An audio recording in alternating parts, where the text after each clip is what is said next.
आज की क्लास में हम बात करने वाले हैं प्रिज्म सूत्र के बारे में, अर्थात प्रिज्म जिस पदार्थ का बना हुआ है उसका अपवर्तनांक हमें ज्ञात करना है और देखना है किस प्रकार से हम बहुत आसानी से प्रिज्म के पदार्थ का अपवर्तनांक ज्ञात कर लेंगे। लेकिन उसके लिए आपको ध्यान रखना होगा एक किरण चित्र का, जो किरण चित्र हम किस प्रकार बनाते हैं वह समझना बहुत ही ज़रूरी है। तो इसके लिए अपन सबसे पहले एक प्रिज्म बनाते हैं।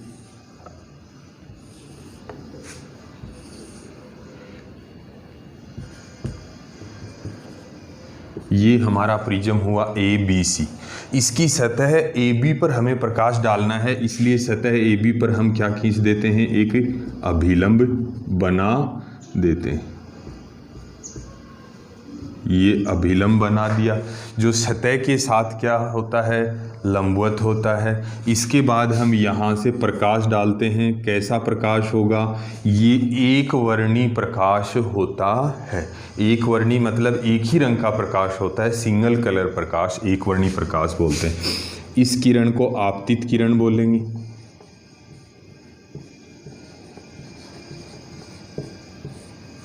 अगर ये सामने प्रिज्म नहीं होता तो प्रकाश सीधी रेखा में ही गमन करता।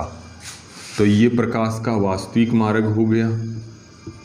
यहाँ जाना चाहिए था प्रकाश को, लेकिन अब किधर जाएगा, क्योंकि यहाँ माध्यम बदलते हैं। इससे पहले AB सतह से पहले का माध्यम अलग है और AB के बाद ये वाला माध्यम अलग होने के कारण यहाँ प्रकाश क्या होगा, अभिलंब की तरफ मुड़ जाएगा, क्योंकि यह सघन माध्यम है।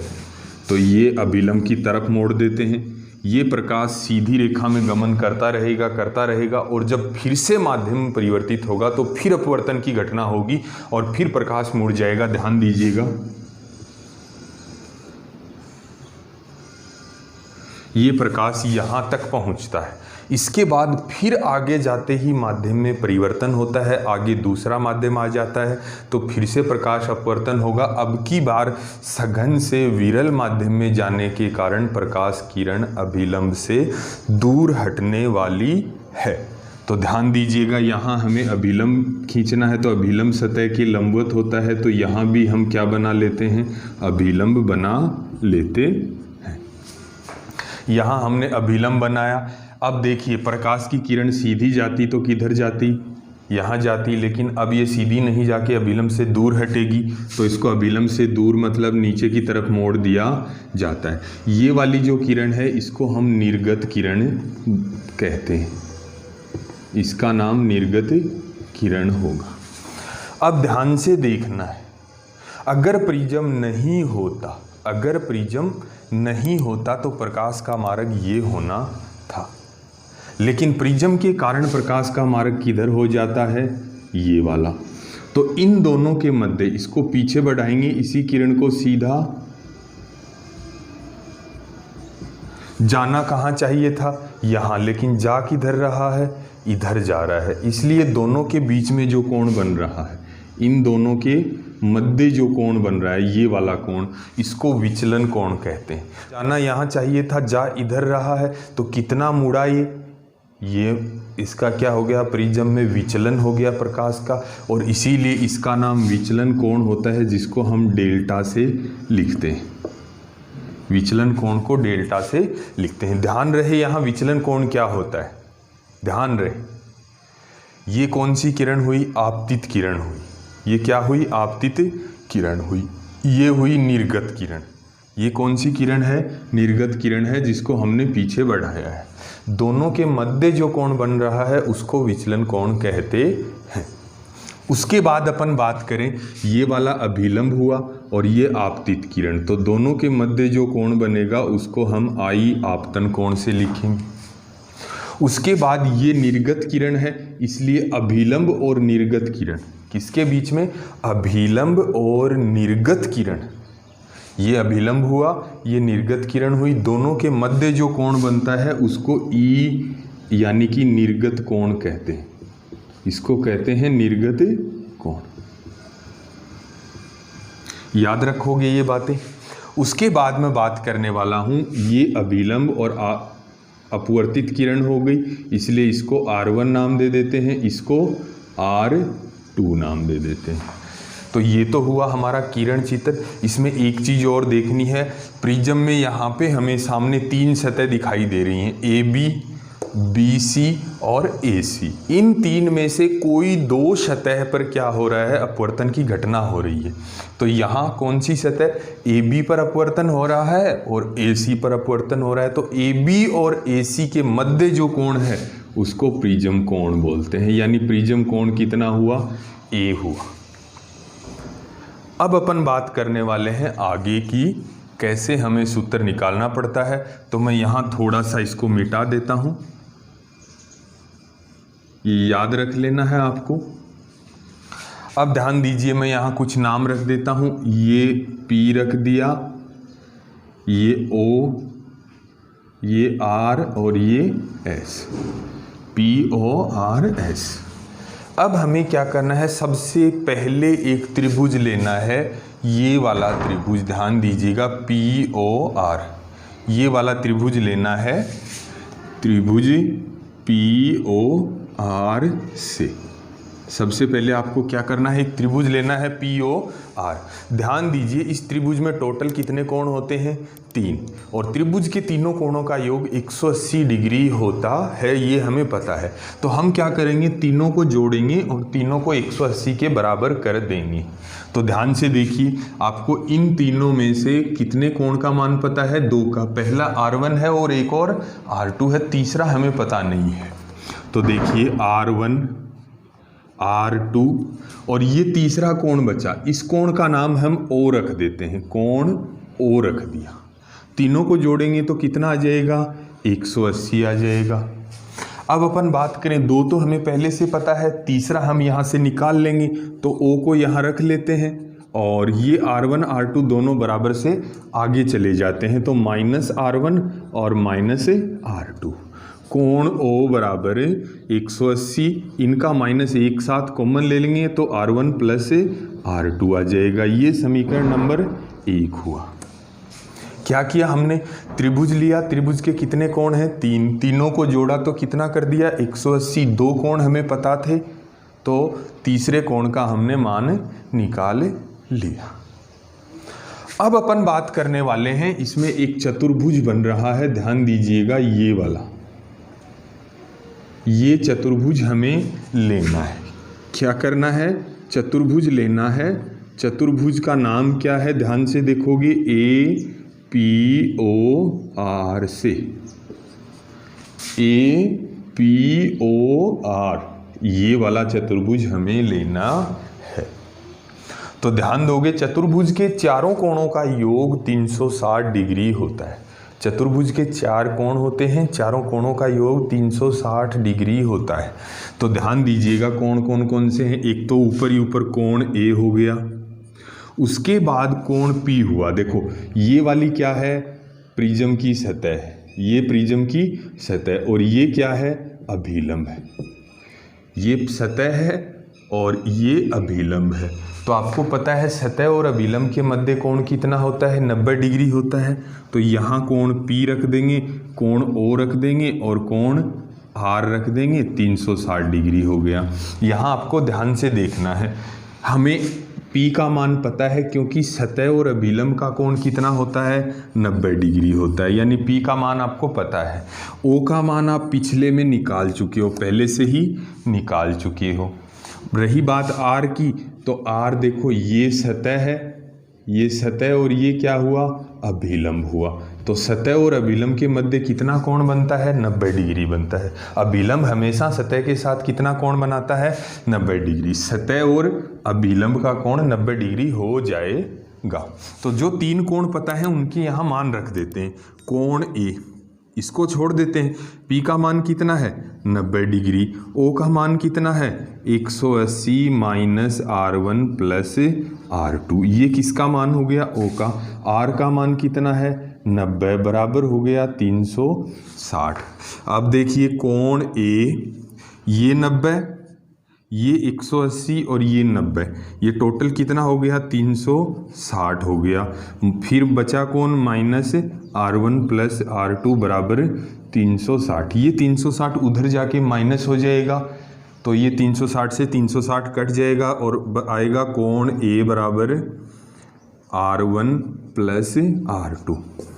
360 को आगे ले जाएंगे कट जाएगा, R1 R2 को आगे ले जाएंगे प्लस का हो जाएगा। तो कोण A बराबर क्या आ गया, R1 R2। ये हुआ हमारा दूसरा समीकरण। ये दो समीकरण हमें निकालने हैं। उसके बाद ध्यान से देखिए तीसरी बात क्या है। तीसरी बात को हमें समझना बहुत ज़रूरी है। मैं एक बार के लिए यहाँ से थोड़ा सा मिटा देता हूँ, ध्यान से समझिए। ये क्या है, अभिलंब है, सीधी रेखा है। ये प्रकाश की किरण का सीधा मार्ग है। तो ये दो सीधी रेखाएं हैं, एक ऐसे है एक ऐसे है। तो यहाँ कोण कितना आई, तो इधर वाला भी कितना हो जाएगा, आई हो जाएगा। बोलो ये बात समझ आई।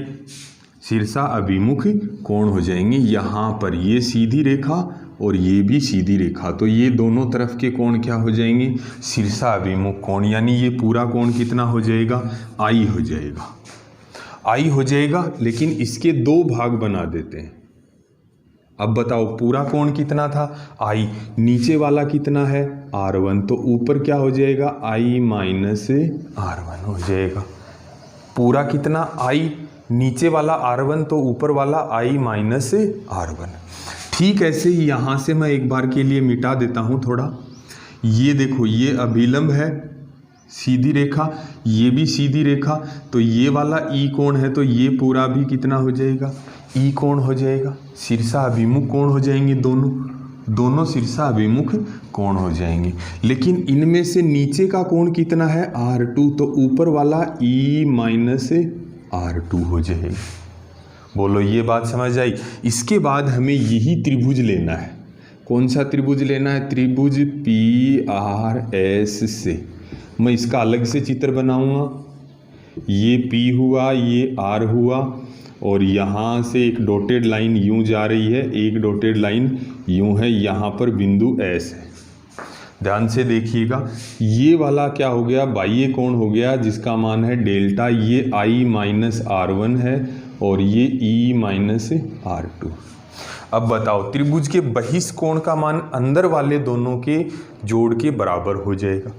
इस डेल्टा का मान क्या होगा, इन दोनों के योग के बराबर हो जाएगा। क्या होगा, देखो I माइनस R1 जोड़ दिया, दूसरे को E माइनस R2, दोनों को जोड़ा तो किसके बराबर हो गया, डेल्टा के। अब ये ब्रैकेट हटा देते हैं तो I और E दोनों प्लस के हैं, इसलिए एक साथ लिख देंगे। और ये माइनस R1 माइनस R2 बराबर delta. I plus E minus common ले लेंगे तो R1 प्लस R2 आ जाएगा बराबर डेल्टा। यहाँ ध्यान से देखना है, R1 R2 की वैल्यू कितनी है, R1 प्लस R2 की वैल्यू A है। तो यहाँ I प्लस E और ये माइनस का चिन्ह अपनी जगह यहाँ आ जाएगा, कोण A बराबर डेल्टा। ये हो गया I प्लस E बराबर, ये A आगे जाके क्या बन जाएगा, डेल प्लस कोण A। ये समीकरण नंबर हमारा आया 3। यहाँ तक की बात आपको याद रखनी है। क्या क्या बातें हैं यहाँ तक, ध्यान से सुनोगे कौन कौन सी बातें हैं। सबसे पहले एक त्रिभुज लिया POR, तीनों कोणों का योग 180 कर दिया, दो पता थे, तीसरा निकाल लिया। फिर चतुर्भुज लिया APOR, चारों कोण 360 डिग्री कर दिया, दो तो 90 थे, तीसरा O का मान हमें समीकरण 1 से रख दिया और क्या निकाल लिया, A का मान निकाल लिया। अब अपन जो पहले त्रिभुज लिया था उसके जस्ट ऊपर एक और त्रिभुज है वो लेना है। पहले वाले त्रिभुज के ऊपर एक त्रिभुज है वो लेना है, और उसमें अंतः कोणों का योग बहिष्ठ कोण के बराबर कर देना है। दो कोणों का योग बाह्य कोण के बराबर कर दिया। यहाँ R1 R2 का मान 2 नंबर समीकरण से रखा तो ये आ गया।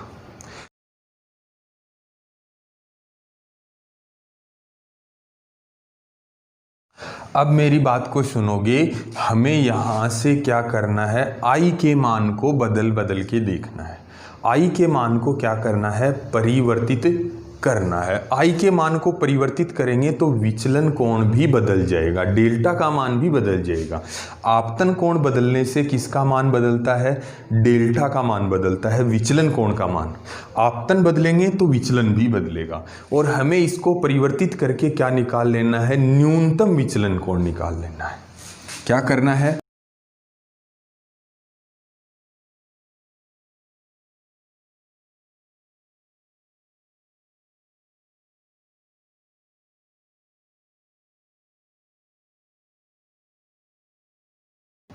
यहाँ हम बात करेंगे विचलन कोण को डेल्टा से लिखते हैं, तो न्यूनतम विचलन कोण क्या हो जाएगा, डेल और नीचे एम लगा देंगे, न्यूनतम विचलन कोण प्राप्त करते हैं।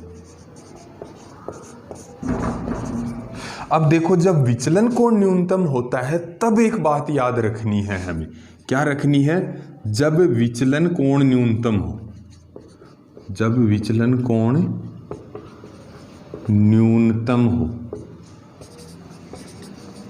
तो क्या होता है, जो I है वो किसके बराबर होता है, E के बराबर होता है, और R1 और R2 दोनों आपस में बराबर होंगे, तो दोनों की जगह क्या यूज करेंगे, हम R काम में लेंगे।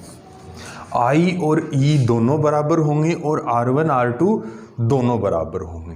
पहले ये दोनों अलग अलग थे तो 1 2 से नाम दे दिया, लेकिन जब दोनों बराबर हो जाएंगे तो दोनों को हम R भी बोल सकते हैं, ये थी बात।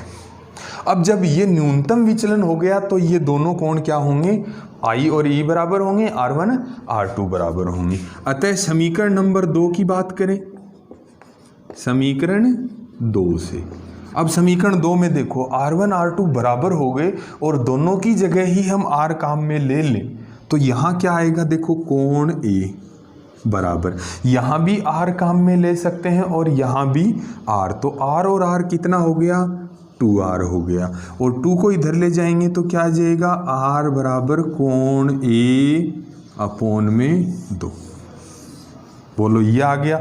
उसके बाद हम क्या करने वाले हैं, यहाँ से समीकरण 3 की बात करेंगे, समीकरण 3 से देखो यहाँ भी क्या होगा, I और E दोनों ही बराबर हो जाएंगे, दोनों क्या हो जाएंगे, बराबर हो जाएंगे, बराबर हो जाएंगे तो यहाँ भी I रख देंगे और यहाँ भी I रख देंगे, तो क्या हो जाएगा, 2I हो जाएगा, 2I बराबर डेल्टा प्लस कोण A।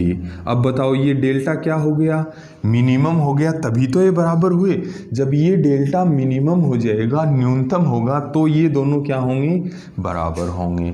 तो यहाँ तो दोनों की जगह I रख देंगे, यहाँ न्यूनतम विचलन कोण डेल M रख देंगे। यहाँ हम क्या करने वाले हैं, 2I बराबर डेल्टा मिनिमम प्लस कोण A आ गया, 2 को उधर ले जाएंगे तो 2 जाएगा भाग में, इसलिए I बराबर हो जाएगा डेल्टा मिनिमम प्लस कोण A बटे 2, ये हो गया I का मान। अब हम क्या करने वाले हैं, स्नेल का नियम लगाने वाले हैं। स्नेल का नियम बोल दो या इसको अपवर्तन का दूसरा नियम,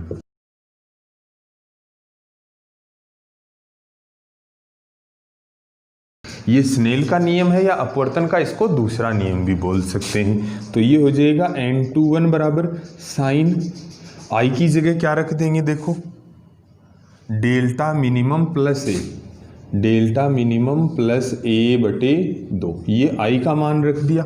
नीचे किसका मान है, साइन R, तो साइन R की जगह क्या रख देंगे, देखो R का मान A/2, ये हो गया अपना स्नेल का नियम। स्नेल के नियम में मान रखा, ये सूत्र आया अपने पास, इसी को प्रिज्म सूत्र कहते हैं।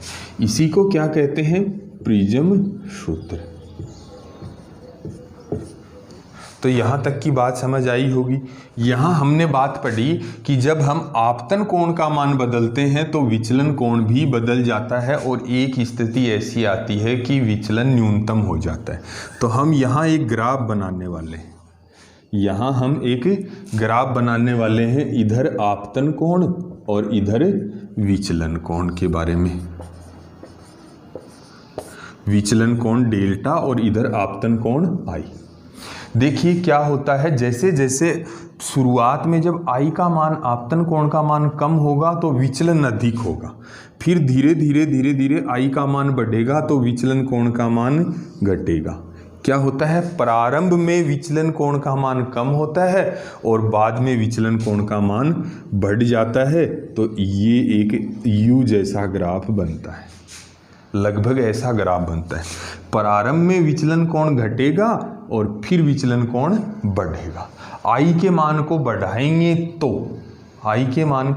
बढ़ाएंगे तो शुरू में विचलन कोण कम होगा और फिर विचलन कोण बढ़ेगा। इसके मध्य ग्राफ एक यू आकार का बनेगा और यहाँ पर विचलन कोण क्या हो जाएगा, न्यूनतम हो जाएगा। ये जो आई का मान है, इस आई के मान पर विचलन कोण क्या हो जाएगा, मिनिमम हो जाएगा। और इसी स्थिति में क्या होंगे, आई और ई बराबर होंगे और R1 R2 बराबर होंगे। तो ये ग्राफ भी पूछ लिया जाता है कभी कभी, तो यू आकार का ग्राफ बनता है।